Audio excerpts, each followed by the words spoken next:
बिस्मिल्लाहिर्रहमानिर्रहीम। उम्मीद करता हूँ कि आप सब खैरियत से होंगे। Welcome to another quick revision session. और आज के सेशन का एजेंडा है IS 8।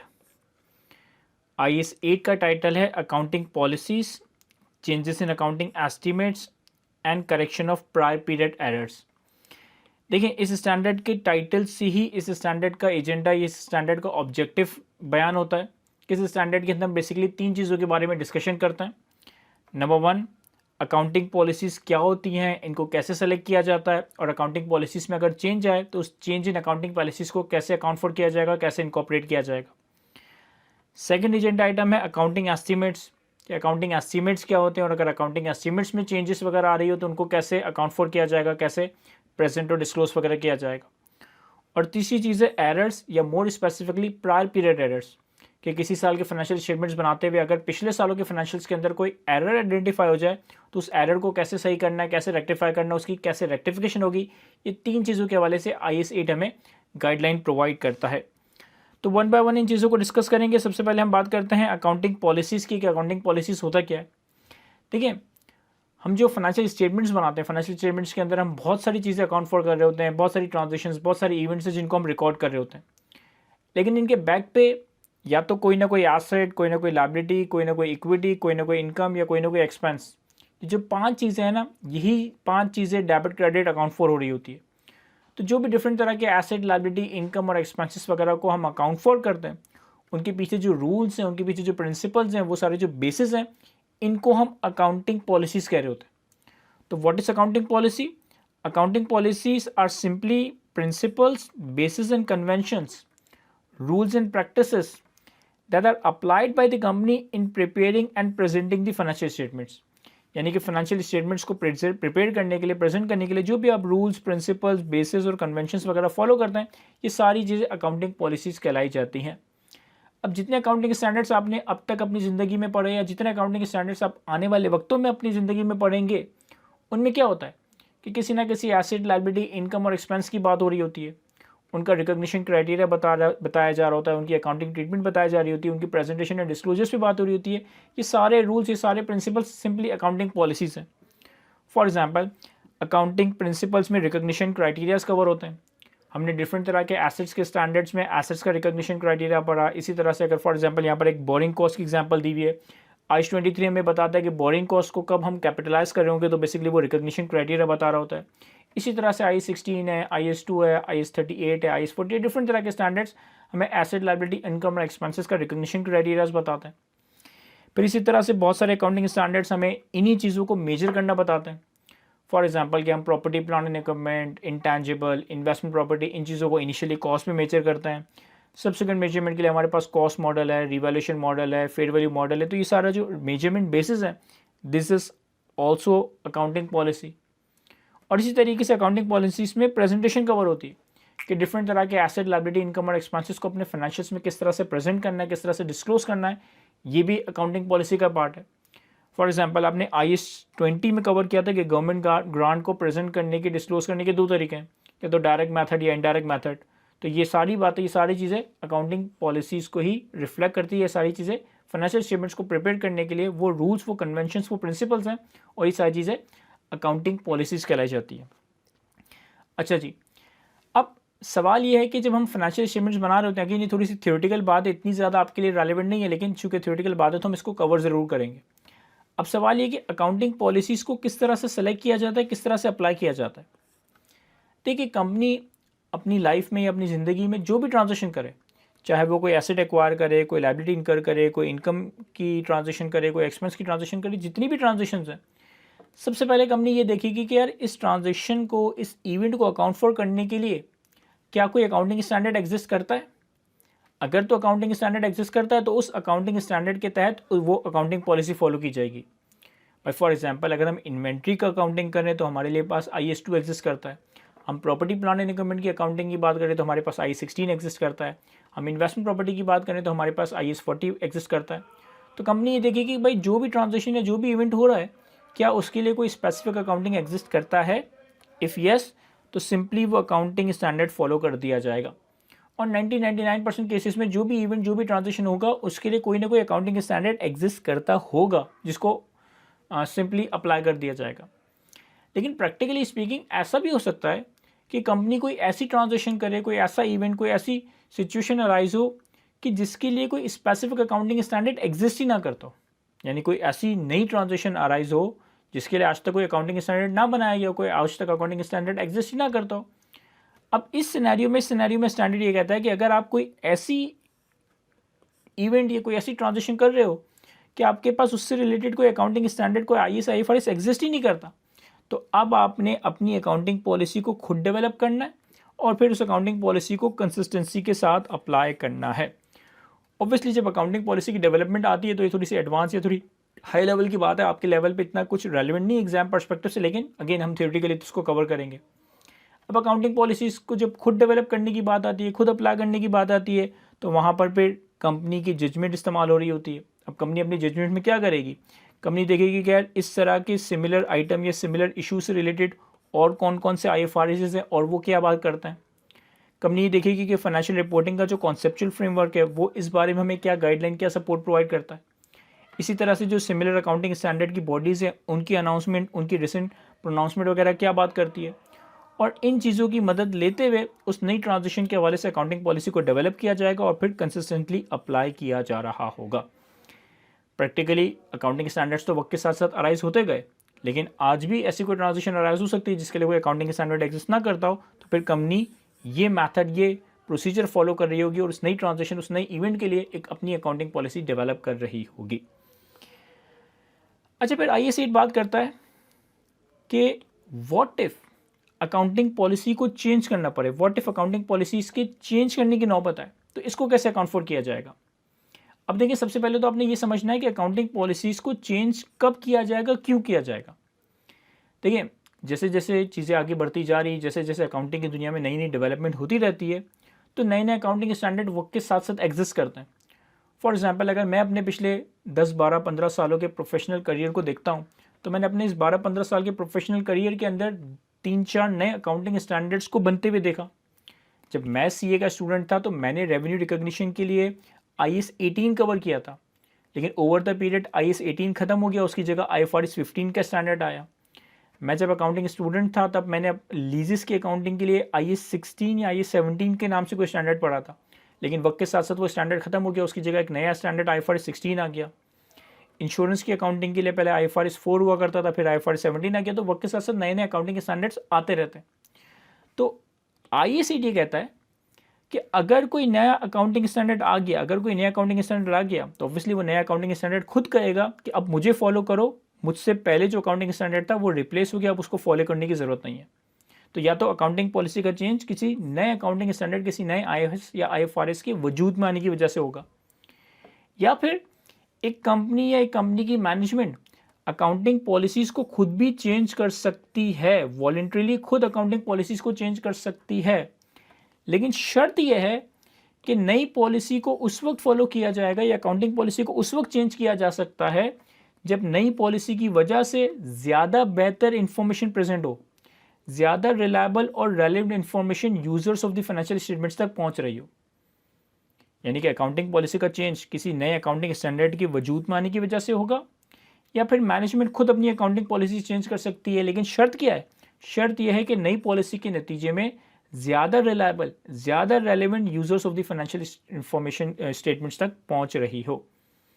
फिर सवाल ये होता है कि भाई, हो सकता है अकाउंटिंग पॉलिसी का चेंज किसी नए अकाउंटिंग स्टैंडर्ड की वजह से हो सकता है अकाउंटिंग पॉलिसी का चेंज वॉलंटरीली मैनेजमेंट खुद डिसाइड कर रही हो। तो अब अगर अकाउंटिंग पॉलिसी को चेंज करना ही है तो कैसे चेंज करें, इसकी अकाउंटिंग कैसे होगी, इसको कैसे चेंज किया जाएगा।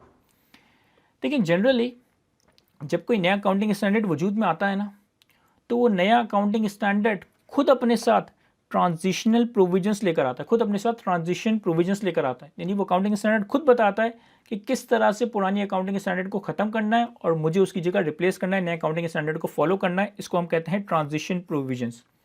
तो नया अकाउंटिंग स्टैंडर्ड अपने साथ खुद ट्रांजिशन प्रोविजंस लेकर आता है और वो खुद ही बता रहा होता है कि अब मुझे कैसे फॉलो किया जाएगा। और जब हम अकाउंटिंग पॉलिसीज़ को वॉलंटरीली खुद ही मैनेजमेंट चेंज कर रही होती है, तब IS 8 कहता है कि अकाउंटिंग पॉलिसीज़ को रेट्रोस्पेक्टिवली चेंज किया जाएगा, रेट्रोस्पेक्टिवली अप्लाई किया जाएगा। मैं रेट्रोस्पेक्टिवली भी डिटेल में बात करूंगा, लेकिन रेट्रोस्पेक्टिवली का मतलब है कि हम नई अकाउंटिंग पॉलिसी को इस तरह से अप्लाई करेंगे एज इफ कि ये नई पॉलिसी हमेशा से एग्जिस्ट करती थी। हम नई अकाउंटिंग पॉलिसी को, हम चेंज अकाउंटिंग पॉलिसी को इस तरह से अप्लाई करेंगे कि एज इफ ये अकाउंटिंग पॉलिसी हमेशा से एग्जिस्ट करती थी, यानी कि रेट्रोस्पेक्टिव एप्लीकेशन हो रही होगी, यहाँ पर रीस्टेटमेंट वगैरह की बात हो रही होगी। अच्छा, इन केस ऐसा भी हो सकता है कि हम अकाउंटिंग पॉलिसी को चेंज करें किसी नए स्टैंडर्ड के वजूद में आने की वजह से, लेकिन वो नया स्टैंडर्ड अपने साथ कोई ट्रांजिशन प्रोविजंस ना लेकर आ रहा हो। रियरली ऐसा हो रहा होगा, लेकिन ऐसा हो सकता है कि नया अकाउंटिंग स्टैंडर्ड तो आए लेकिन उसके साथ कोई ट्रांजिशन प्रोविजंस ना हो। तो फिर इस केस में भी हम रेट्रोस्पेक्टिव एडजस्टमेंट कर रहे होंगे एज इफ कि वो नई पॉलिसी, वो नया स्टैंडर्ड हमेशा से एग्जिस्ट करता था। अब हम बात करते हैं कि ये जो रेट्रोस्पेक्टिवली की बात की या रेट्रोस्पेक्टिव एडजस्टमेंट की बात की, इसका मतलब क्या है। देखिए, रेट्रोस्पेक्टिव एडजस्टमेंट का मतलब है कि सिर्फ आप चेंजेस को करंट ईयर में नहीं, आप चेंज पॉलिसी को इस तरह से अकाउंट फॉर करोगे कि एज इफ वो नई पॉलिसी हमेशा से एग्जिस्ट करती थी। यानी कि आप करंट ईयर में भी नई पॉलिसीज के हिसाब से अकाउंटिंग करोगे, आप कंपैरेटिव, आप लास्ट ईयर में भी नई पॉलिसी के हिसाब से अकाउंट फॉर करोगे, नई पॉलिसीज के हिसाब से कंपैरेटिव फाइनेंशियल स्टेटमेंट्स को रीस्टेट कर रहे होंगे। और कंपैरेटिव फाइनेंशियल स्टेटमेंट्स का जो ओपनिंग बैलेंसेस है ना, यानी कि लास्ट ईयर के जो ओपनिंग एसेट्स, लायबिलिटी और रिटेनिंग के नंबर्स हैं, उनको भी ऐसे चेंज कर दोगे कि एज इफ कि वो नई पॉलिसी हमेशा से एग्जिस्ट करती थी। फॉर एग्जांपल, हमारा करंट ईयर है 2023 और 2023 में हम कोई अकाउंटिंग पॉलिसी चेंज कर रहे हैं, तो हम करंट ईयर में तो नई पॉलिसी को फॉलो करेंगे ही करेंगे। जब आप 2023 के 2023 के फाइनेंशियल स्टेटमेंट्स बनाओगे तो उसके कंपैरेटिव में लास्ट ईयर 2022 के फाइनेंशियल्स भी आ रहे होंगे, तो आप कंपैरेटिव फाइनेंशियल स्टेटमेंट्स में भी नई पॉलिसी को फॉलो करोगे। और जो हमारे पास कंपैरेटिव आ रहा है, उनका ओपनिंग क्या होगा सर? उनका ओपनिंग लास्ट से लास्ट ईयर का क्लोजिंग होगा। आप उस लास्ट से लास्ट ईयर के क्लोजिंग, यानी कि लास्ट ईयर के ओपनिंग में भी अकाउंटिंग पॉलिसीज को इस तरह से एडजस्ट करोगे, ओपनिंग बैलेंसेस को इस तरह से एडजस्ट करोगे एज इफ कि नई पॉलिसी हमेशा से एग्जिस्ट करती थी, एज इफ कि नई पॉलिसी हमेशा से एग्जिस्ट करती थी। तो यहाँ पर हम बेसिकली रेट्रोस्पेक्टिव एप्लीकेशन कर रहे होते हैं, चीज़ों को रेट्रोस्पेक्टिवली अप्लाई कर रहे होते हैं। अच्छा, एक बहुत इंपॉर्टेंट बात याद रखिएगा, जब आप IAS 16 that is property plan and equipment और IAS 38 that is intangibles, in standards में अपने एसेट्स को कॉस्ट मॉडल से रिवैल्यूएशन मॉडल में लाते हो, कॉस्ट मॉडल से रिवैल्यूएशन मॉडल में लाते हो पहली बार। जब इन स्टैंडर्ड्स में एसेट्स को कॉस्ट मॉडल से रिवैल्यूएशन मॉडल में पहली बार लाया जाता है, तो ये change of accounting policy IAS 8 के हिसाब से रेट्रोस्पेक्टिवली नहीं, बल्कि IAS 16 और IAS 38 के हिसाब से प्रोस्पेक्टिवली ही अकाउंट फॉर होता है। ये sort of a exception to the rule है कि IAS 16 में रहते हुए या IAS 38 में रहते हुए जब हम पहली बार अपने प्रॉपर्टी प्लान एंड इक्विपमेंट और इंटेंजिबल्स को कॉस्ट मॉडल से रिवैल्यूएशन मॉडल पे लाते हैं, तो ये चेंज ऑफ अकाउंटिंग पॉलिसी है। लेकिन इसको हम IAS 8 के तहत रेट्रोस्पेक्टिवली अकाउंट फॉर नहीं करते, इसको हम रेलिवेंट यानी कि IAS 16 IAS 38 के हिसाब से प्रोस्पेक्टिवली अकाउंट फॉर कर रहे होंगे। बाकी जितनी भी अकाउंटिंग पॉलिसीज के चेंज है उनको रेट्रोस्पेक्टिवली अकाउंट फॉर किया जाएगा, यानी करंट ईयर में भी नई पॉलिसी अप्लाई होगी, कंपेरेटिव ईयर में भी नई पॉलिसी अप्लाई होगी, और कंपेरेटिव ईयर में जो हमारे पास ओपनिंग बैलेंसेस हैं एसेट्स के, लायबिलिटीज़ के और इक्विटी के, उनको भी हम नई पॉलिसी के हिसाब से एडजस्ट कर रहे होंगे। फिर यहाँ पर ये लिखा है कि अगर लेट से अकाउंटिंग पॉलिसी का जो चेंज है उसको आप रेट्रोस्पेक्टिवली अप्लाई ना कर सको, आपके पास डेटा नहीं है, आप कैलकुलेट नहीं कर पा रहे, तो जिस हद तक आपके पास पॉसिबल है उस हद तक आप रेट्रोस्पेक्टिव एप्लीकेशन करें। बिल्कुल शुरू से रेट्रोस्पेक्टिव पर एप्लीकेशन करने की जरूरत नहीं है, लेकिन जितना पॉसिबल है आप रेट्रोस्पेक्टिव एप्लीकेशन को अप्लाई कर रहे होंगे। अच्छा जी, फिर हमारे पास IAS 8 का सेकंड एजेंडा आइटम है अकाउंटिंग एस्टीमेट्स।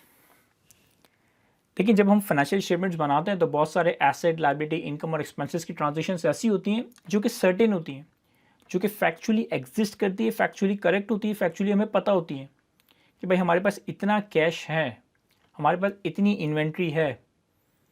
लेकिन फाइनेंशियल स्टेटमेंट्स के अंदर बहुत सारी ट्रांजेक्शन्स, बहुत सारे एसेट, लायबिलिटी, इनकम और एक्सपेंसेस ऐसे भी होते हैं जो कि एस्टिमेट्स पे बेस्ड होते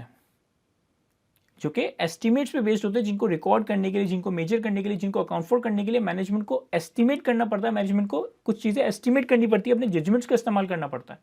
तो इन चीज़ों को कहते हैं अकाउंटिंग एस्टिमेट्स।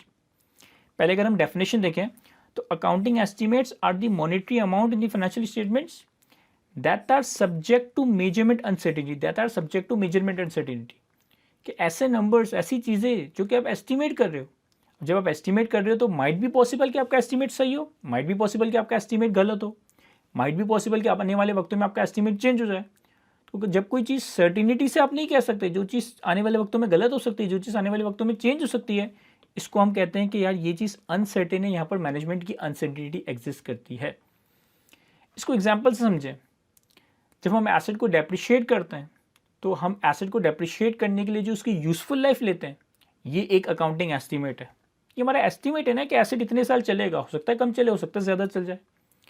जब हम एसेट को डेप्रिशिएट करते हैं तो डेप्रिसिएशन के लिए हम कोई ना कोई रेजिडुअल वैल्यू कंसिडर करते हैं, ये भी एक अकाउंटिंग एस्टीमेट है, क्योंकि हमारा एस्टीमेट है ना कि यूज़फुल लाइफ पे एसेट इतने का बिकेगा, हो सकता है कम का बिके, हो सकता है कम ज़्यादा का बिके। जब हम एसेट को डेप्रिशिएट करते हैं तो डेप्रिसिएशन के लिए स्ट्रेट लाइन मेथड या रिड्यूसिंग बैलेंस मेथड इस्तेमाल करते हैं, ये हमारा एस्टीमेट है। क्यों? हमें लग रहा है कि एसेट हर साल इक्वल इकोनॉमिक बेनिफिट देगा तो हमने स्ट्रेट लाइन मेथड पिक कर लिया, हो सकता है वो हर साल इक्वल इकोनॉमिक बेनिफिट ना दे। तो एसेट की जो मेथड ऑफ डेप्रिसिएशन हो गया, यूजफुल लाइफ हो गई या रेजिडुअल वैल्यू हो गई, ये सारी चीज़ें अकाउंटिंग एस्टीमेट्स की एग्जांपल है। इसी तरह से IAS 37 का एक स्टैंडर्ड है जो आप आने वाले वक्तों में कवर करेंगे, जिसमें प्रोविजंस की बात हो रही होती है। तो जब हम बैड डेट का प्रोविजन रिकॉर्ड करते हैं, वारंटी के अगेंस्ट प्रोविजन रिकॉर्ड करते हैं, ये सारी चीज़ें मैनेजमेंट की, ये सारी चीज़ें अकाउंटिंग एस्टीमेट्स को प्रेजेंट कर रही होती है। अब एक हमने पढ़ा कि अगर अकाउंटिंग पॉलिसीज में चेंज आता है तो इसे रेट्रोस्पेक्टिवली अकाउंट फॉर करना है। अगर अकाउंटिंग एस्टीमेट्स में चेंज आता है, अगर अकाउंटिंग एस्टीमेट्स में चेंज आता है तो इसका क्या करेंगे? सर, अगर अकाउंटिंग एस्टीमेट्स में चेंज आता है, देखो पहले तो स्टैंडर्ड ये कहता है कि हर साल के आखिर में जब आप फाइनेंशियल स्टेटमेंट्स बनाओगे ना, तो हर साल के आखिर में, हर पीरियड एंड पे मैनेजमेंट का जो बेस्ट एस्टीमेट होगा ना, मैनेजमेंट का जो सबसे अच्छा अंदाजा, सबसे अच्छा एस्टीमेट होगा ना, उस बेसिस पे फाइनेंशियल स्टेटमेंट्स बनाए जाएंगे। और अगर लास्ट ईयर कुछ और एस्टीमेट था, इस साल कुछ और एस्टीमेट है, तो आपने बेस्ट एस्टीमेट को फॉलो करना है। और अगर इन एस्टीमेट्स में चेंज आया है, पिछले साल आप कुछ और एस्टीमेट कर रहे थे, अब कुछ एस्टीमेट और हो गया, तो अब इस एस्टीमेट के चेंज को, अब आप इस एस्टीमेट के चेंज को प्रोस्पेक्टिवली अकाउंट फॉर कर रहे होंगे। अब आप इस एस्टीमेट के चेंज को प्रोस्पेक्टिवली अकाउंट फॉर कर रहे होंगे। प्रोस्पेक्टिव एप्लीकेशन का क्या मतलब है? सर, प्रोस्पेक्टिव एप्लीकेशन का मतलब है कि पिछले साल तक जो हो गया वो हो गया, जो भी एस्टीमेट का चेंज आया है उसे करंट ईयर में या करंट ईयर और फ्यूचर ईयर में अकाउंट फॉर किया जाएगा, डिपेंडिंग अपॉन कि वो किस चीज़ से पर्टेन करता है। पिछले साल तक जो रिकॉर्ड कर लिया, उसको छेड़ने की, उसको रिस्टेट, उसको रेट्रोस्पेक्टिवली एडजस्ट करने की जरूरत नहीं है। जिस साल अकाउंटिंग एस्टीमेट में चेंज आया, उस साल और फ्यूचर ईयर्स में उन चेंज ऑफ एस्टीमेट्स को हम इनकॉर्पोरेट करेंगे, उन चेंज ऑफ एस्टीमेट्स को हम अकाउंट फॉर कर रहे होंगे। एक बात याद रखिएगा, अकाउंटिंग एस्टीमेट का चेंज प्रायर पीरियड एरर नहीं है। अकाउंटिंग एस्टीमेट का चेंज प्रायर पीरियड एरर नहीं है। अगर लास्ट ईयर आपने कुछ एस्टीमेट किया था और आज आपका एस्टीमेट चेंज हो गया, तो मैं ये नहीं कहूँगा कि पिछले साल मैंने गलती की थी, नहीं। पिछले साल का एस्टीमेट कुछ और था, हमने उस हिसाब से अकाउंटिंग कर दी। इस साल हमारे पास नई इन्फॉर्मेशन आई, हमारी बेस्ट जजमेंट ये कहती है कि अब एस्टीमेट ये हो गया है, तो हम नए एस्टीमेट को अकाउंट फॉर कर रहे हैं, नए एस्टीमेट के हिसाब से प्रोस्पेक्टिव एप्लीकेशन कर रहे हैं। ये प्रायर पीरियड की एरर कलेक्शन नहीं कहलाई जाएगी। और अगेन मैं तो डिटेल में बात करूंगा ही कि कब अकाउंटिंग पॉलिसी का चेंज होता है, कब अकाउंटिंग एस्टीमेट का चेंज होता है, लेकिन स्टैंडर्ड ये कहता है कि अगर कोई ऐसा मैटर है जहां पर आपको डिफ़िकल्टी हो रही है ये मालूम करने में क्या ये अकाउंटिंग पॉलिसी का चेंज है या अकाउंटिंग एस्टीमेट का चेंज है, अगर कोई ऐसी ट्रांजिशन हो, अगर कोई ऐसा चेंज है जो कि आपको डिफ़िकल्टी हो रही है आइडेंटिफाई करने में, असेस करने में कि यार ये अकाउंटिंग पॉलिसी या अकाउंटिंग एस्टीमेट है, तो फिर आप उसे as a change of accounting estimate consider करेंगे, यानी कि उसकी प्रोस्पेक्टिव एप्लीकेशन कर रहे होंगे। अगर कोई ऐसा मैटर है जो समझ नहीं आ रहा कि यार ये पॉलिसी चेंज हो रही है, अकाउंटिंग एस्टीमेट चेंज हो रहा है, तो फिर आप उसे as a accounting estimate consider करेंगे और as a accounting estimate prospectively adjust कर रहे होंगे। अच्छा जी, पहले तो मैंने बात की कि अकाउंटिंग एस्टीमेट के चेंज को कैसे अकाउंट फॉर करना है। अगर अकाउंटिंग एस्टीमेट का चेंज सिर्फ करंट ईयर से पर्टेन करता है, करंट ईयर में एडजस्ट कर देंगे। अगर करंट ईयर और फ्यूचर ईयर से पर्टेन करता है तो करंट ईयर और फ्यूचर ईयर दोनों में चेंजेस आ रही होंगी। लेकिन जो फाइनेंशियल स्टेटमेंट्स बन चुके हैं पिछले सालों में, जो फाइनेंशियल स्टेटमेंट्स पिछले सालों में क्लोज हो चुके हैं, कोई रेट्रोस्पेक्टिव एप्लीकेशन, कोई रीस्टेटमेंट वगैरह यहाँ पर नहीं होगी। तो जो अकाउंटिंग एस्टीमेट के चेंज का इफेक्ट होगा वो P&L में रिकॉर्ड होगा, या तो करंट पीरियड में अगर वो करंट पीरियड से पर्टेन करता है, या फिर करंट पीरियड और फ्यूचर पीरियड में अगर वो करंट और फ्यूचर पीरियड दोनों से पर्टेन करता है। जो भी हमारे पास एसेट्स, लायबिलिटीज और इक्विटीज रिकॉर्डेड हैं जो कि अकाउंटिंग एस्टिमेट्स के चेंज की वजह से चेंज होंगी, इंक्रीज़ होगी, डिक्रीज़ होगी, मॉडिफाई होगी, उनको भी अकॉर्डिंगली हम करंट ईयर में या करंट ईयर या फ्यूचर ईयर्स दोनों में प्रेजेंट अकाउंट फॉर कर रहे होंगे, रिकॉर्ड कर रहे होंगे। और कुछ नेसेसरी डिस्क्लोजर्स है कि अगर आपके अकाउंटिंग एस्टिमेट्स वगैरह में चेंज आता है तो ये इनका नेचर के कौन से एस्टिमेट को आपने चेंज किया, इसका क्या इम्पैक्ट है, ये सारी चीज़ें आपने अपने डिस्क्लोजर्स में बयान करनी होती है। अच्छा जी, देखिए प्रायर पीरियड एरर्स पे आने से पहले एक छोटी सी चीज़ कंपैरेटिव इन्फॉर्मेशन। देखिए जब हम फाइनेंशियल स्टेटमेंट्स बनाते हैं ना तो हम फाइनेंशियल स्टेटमेंट्स सिर्फ करंट ईयर की नहीं बताते। करंट ईयर के फाइनेंशियल स्टेटमेंट्स के साथ साथ हम कंपैरेटिव फाइनेंशियल स्टेटमेंट्स भी बना रहे होते हैं। यानी कि आप 2 बैलेंस शीट बनाते हो, करंट ईयर के ईयर एंड पे, लास्ट ईयर के ईयर एंड पे। आप 2 P&L बनाते हो, करंट ईयर का, लास्ट ईयर का। आप 2 कैश फ्लोज बनाते हो, 2 चेंजेस इन इक्विटी बनाते हो। हर इन्फॉर्मेशन आप करंट ईयर के साथ साथ लास्ट ईयर की भी प्रोवाइड करते हो। ये तो मिनिमम है, ये तो मिनिमम रिक्वायरमेंट है कि बैलेंस शीट भी 2 साल की बनाई जाएगी, P&L भी 2 साल का बनाया जाएगा, कैश फ्लोज भी 2 साल का बनाया जाएगा, चेंजेस इन इक्विटी भी 2 साल का बनाया जाएगा, और नोट्स में भी जो नंबर्स आ रहे होते हैं वो भी 2-2 साल के आ रहे होते हैं। लेकिन अगर आपने अकाउंटिंग पॉलिसी को चेंज किया है रेट्रोस्पेक्टिवली, या हम थोड़ी देर में एरर की करेक्शन पढ़ेंगे, अगर आपने एरर की करेक्शन रेट्रोस्पेक्टिवली सही की है, या आपने फाइनेंशियल स्टेटमेंट्स के किसी आइटम को रिक्लासीफाई किया है, एक कैटेगरी से उठाकर दूसरी कैटेगरी में डाल दिया, किसी एक्सपेंस को, किसी इनकम को, किसी एसेट लायबिलिटी को रिक्लासीफाई किया, तो इस केस में आपके ऊपर रिक्वायरमेंट आ जाती है कि आपने एक थर्ड बैलेंस शीट भी बनानी पड़ती है। देखो मिनिमम रिक्वायरमेंट तो क्या है कि 2 balance sheet, 2 P&L, 2 cash flows, 2 changes in equity, और नोट्स में सारे नंबर्स 2-2 सालों के आएंगे, current year, last year, current year, comparative year. लेकिन अगर अकाउंटिंग पॉलिसी की चेंज की वजह से, या एरर की रेक्टिफिकेशन की वजह से, या रिक्लासिफिकेशन की वजह से कोई रेट्रोस्पेक्टिव एडजस्टमेंट आ रही है, तो अब हमें एक थर्ड बैलेंस शीट भी बनानी पड़ेगी, एक third statement of financial position भी बनानी पड़ेगी। और ये third statement of financial position होगी at the beginning of the preceding period. यानी फॉर एग्जांपल मेरा करंट ईयर एंड है 31 दिसंबर 2026, ये मेरा करंट ईयर है। तो कंपैरेटिव ईयर क्या होगा सर? मेरा कंपैरेटिव ईयर होगा 31 दिसंबर 2025। अगर तो रेट्रोस्पेक्टिव एडजस्टमेंट हो रही है, रेट्रोस्पेक्टिव रीस्टेटमेंट हो रही है, तो फिर हम थर्ड बैलेंस शीट भी बनाएंगे eight the beginning of the preceding period, यानी पिछले साल का स्टार्टिंग, यानी कि 1 जनवरी 2025। अब हम इस सिनेरियो में 3 कॉलम बैलेंस शीट बना रहे होंगे, जिसमें 3 कॉलम में नंबर्स नजर आ रहे होंगे। करंट ईयर एंड के भी नंबर्स आएंगे, लास्ट ईयर एंड के भी नंबर्स नजर आएंगे, और लास्ट ईयर के ओपनिंग नंबर्स भी नजर आ रहे होंगे। Sir again as a student हमें ये डिफिकल्टी होती है ये आइडेंटिफाई करने में कि यार कब अकाउंटिंग पॉलिसी का चेंज है, कब अकाउंटिंग एस्टिमेट का चेंज है। देखिए इसकी बड़ी एक तो कॉन्सेप्चुअल ट्रीटमेंट या कॉन्सेप्चुअल अंडरस्टैंडिंग है, और एक जुगाड़ है। कॉन्सेप्चुअल अंडरस्टैंडिंग क्या है कि यार वो प्रिंसिपल्स, वो रूल्स, वो बेसिस, वो कन्वेंशंस जो फाइनेंशियल स्टेटमेंट्स को बनाने में इस्तेमाल होते हैं, उनको हम अकाउंटिंग पॉलिसीज़ कहते हैं। और वो मॉनिटरी आइटम्स जो सब्जेक्ट टू मैनेजमेंट अनसर्टिनिटी हो, these are called accounting estimates. ये तो डेफिनेशन है ना, ये तो कॉन्सेप्ट है ना। जुगाड़ क्या है सर? जुगाड़ ये कि आप ये देखो कि यार जो चीज़ आप चेंज कर रहे हो, क्या ये लाजिम है चेंज करना या ऑप्शनल है चेंज करना? यानी जो चीज़ आप चेंज करना चाह रहे हो, क्या ये चॉइस है, या आप चेंज ना करना चाहो तो चेंज ना करो? मतलब एज अ मैटर, क्या ये मैटर ऑफ चॉइस है या मैंडेटरी डिसीजन है? अगर तो कोई चीज़ आपकी चॉइस है तो फिर इसका मतलब है ये अकाउंटिंग पॉलिसी की बात हो रही है। और अगर किसी चीज़ में आपके पास चॉइस नहीं है, आपको ये बात माननी पड़ेगी, ये बात फॉलो करनी पड़ेगी, तो फिर हो सकता है ये अकाउंटिंग एस्टिमेट हो। मैं एग्जांपल से समझाता हूँ। देखो प्रॉपर्टी प्लांट एंड इक्विपमेंट को सब्सिक्वेंटली कॉस्ट मॉडल में रखना है या रिवैल्यूएशन मॉडल में रखना है, ये मेरी मर्जी है। मैं चाहूँ तो प्रॉपर्टी प्लांट एंड इक्विपमेंट को कॉस्ट मॉडल में रखूँ, मैं चाहूँ तो प्रॉपर्टी प्लांट एंड इक्विपमेंट को रिवैल्यूएशन मॉडल में रखूँ। तो ये अकाउंटिंग पॉलिसी की बात हो रही है। मैं अपनी इन्वेंट्री को फीफो मेथड पे रखूं या वेटेड एवरेज मेथड पे रखूं, ये मेरी मर्जी है। तो ये अकाउंटिंग पॉलिसी की बात हो रही है। मैं इन्वेस्टमेंट प्रॉपर्टी को कॉस्ट मॉडल में रखूं या फेयर वैल्यू मॉडल में रखूं, ये मेरी मर्जी है। तो ये अकाउंटिंग पॉलिसी की बात है। तो यहाँ पे एग्जाम्पल्स में भी क्या लिखा है, FIFO to weighted average, cost model to fair value model.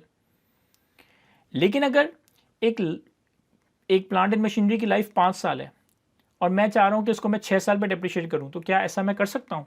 नहीं। अगर उसकी लाइफ 5 साल है तो मुझे 5 साल पे ही डेप्रिशिएट करना पड़ेगा। तो यहाँ पे मेरे पास चॉइस नहीं है, ये अकाउंटिंग एस्टीमेट है। एक एसेट की रेजिडुअल वैल्यू 2 लाख है, मैं सोच रहा हूँ कि डेप्रिसिएशन कैलकुलेट करते हुए इस 2 लाख को 3 लाख कंसिडर कर दूँ, क्या मैं ऐसा कर सकता हूँ? नहीं। अगर रेजिडुअल वैल्यू 2 लाख है तो मुझे 2 लाख ही लेनी है, तो ये अकाउंटिंग एस्टीमेट है। एक एसेट मुझे लगता है कि हर साल इक्वल इकोनॉमिक बेनिफिट देगा, लेकिन मैं चाह रहा हूँ कि मैं इसको रिड्यूसिंग बैलेंस मेथड पर डेप्रिशिएट कर दूँ, क्या मैं ऐसा कर सकता हूँ? नहीं। अगर मुझे लगता है कि एसेट हर साल इक्वल इकोनॉमिक बेनिफिट देगा तो मुझे उसे स्ट्रेट लाइन पे ही डेप्रिशिएट करना है। ये मैटर ऑफ अकाउंटिंग एस्टीमेट है। तो प्रोविजन फॉर बैड डेट्स हो गए, मेथड्स ऑफ डेप्रिसिएशन हो गया, यूजफुल लाइफ हो गया, एसेट की रेजिडुअल वैल्यू हो गई, ये सारी चीज़ें अकाउंटिंग एस्टीमेट्स कहलाए जाते हैं। और इनके चेंज को कैसे अकाउंट फॉर करना है ये तो हम जानते ही हैं। अकाउंटिंग पॉलिसीज़ के चेंज को हम रेट्रोस्पेक्टिवली चेंज करते हैं, अकाउंटिंग एस्टीमेट्स के चेंज को हम प्रोस्पेक्टिवली चेंज कर रहे होते हैं। और फिर उसके बाद लास्ट एजेंडा आइटम है IS 8 का प्रायर पीरियड एरर्स। अब देखिए यहाँ पर बहुत सारी बातें लिखी हैं, लेकिन आसान अल्फाजों में यहाँ पे क्या लिखा है।